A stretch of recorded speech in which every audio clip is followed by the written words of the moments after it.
నేను వైఎస్ షర్మిలారెడ్డి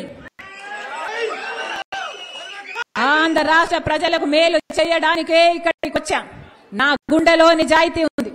ఆంధ్ర రాష్ట్ర ప్రజలకు వాళ్ళ హక్కులు కల్పించాలని రాజశేఖర రెడ్డి బిడ్డ ఈ రోజు తన పుట్టినలో ఆంధ్ర రాష్ట్రంలో అడుగుపెట్టింది, నిలబడుతుంది, కొట్లాడుతుంది.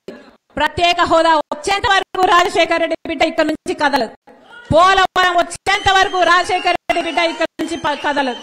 మన రాష్ట్రానికి, మన బిడ్డలకు ఉద్యోగాలు రావాలి, మన రాష్ట్రం అభివృద్ధి చెందాలి, అంతవరకు రాజశేఖర రెడ్డి బిడ్డ తన పుట్టింటి నుంచి కదలదు.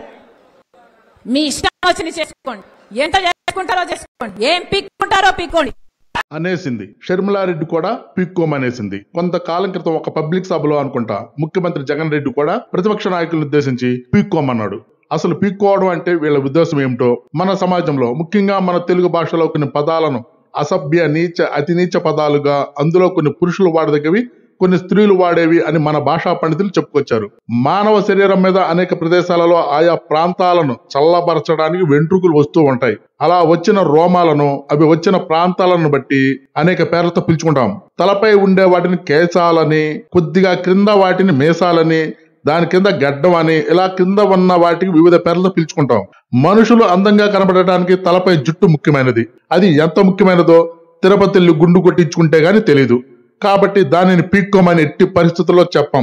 ఇక మేసాలు, గడ్డాలు ఒకటేమో రోషానికి, రెండోది అనుభవానికి, మేధావితనానికి ప్రతిరూపాలు. కాబట్టి వాటిని కూడా పీక్కోమని చెప్పం. ఈ రెండు ఆడవారికి ఉండవు. ఇక క్రింద ఉన్నవి వాటిని చూపించం. ఎందుకంటే వాటిని ఉదాహరిస్తూ మాట్లాడే పదాలన్నీ అసభ్య, నీచ పదాలే. సభ్యత, సంస్కారం ఉన్న ఎవడు నాది పీక్కోండి అని చెప్పరు. అదేం దరిద్రమో, అత్యున్నత స్థానాల్లో ఉండి కూడా పరమ పోరంబోకోళ్లు కూడా మాట్లాడిన విధంగా మాట్లాడిస్తున్నారు. చిన్న పిల్లల సభల్లో పెళ్ళాలు, పెళ్లిళ్ళని మాట్లాడిస్తూ ఉంటాడు మన ముఖ్యమంత్రి. అలా మాట్లాడితే చెప్పుతో కొడతా అని ప్రతిపక్ష నాయకుడు అన్నా కూడా సిగ్గు లేకుండా మాట్లాడిస్తూ ఉంటాడు.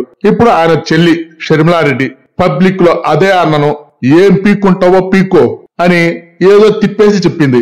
అసలు వీళ్ళ భాష ఏంటో అర్థం కావడం లేదు. ఆ మధ్యన తెలంగాణలో బీఆర్ఎస్ మంత్రులను పట్టుకుని మీకు మగతనం ఉందా అని ఆ మధ్యన మాట్లాడుతుంది. పోలీసు వాళ్ళ చెంప చెల్లు అనిపిస్తుంది. అటువంటి వాటిని మన మీడియా ఎందుకు పట్టించుకోలేదో కానీ వీళ్ళ స్వార్థం వీళ్ళది. పైగా వైఎస్ఆర్ పార్టీ మినిస్టర్ రింగురాణి రోజా మనందరూ బాగా తెలిసిన మనిషి. ఆమె మాట్లాడుతూ షర్మిల మాట్లాడే సబ్జెక్టు మొత్తం అంట చంద్రబాబు నాయుడు రాసిస్తున్నాడంట. స్క్రిప్ట్ మొత్తం తెలుగుదేశం పార్టీ ఆఫీస్ నుంచి వెళ్తుందంట. చంద్రబాబు నాయుడు గారు మాట్లాడే విధానం, ఆయన భాష రాష్ట్ర ప్రజలందరూ తెలుసు. ఏదేమైనా వచ్చే 2 నెలలు ఇలాంటి దారుణాలు ఇంకెన్ని చూడాలో.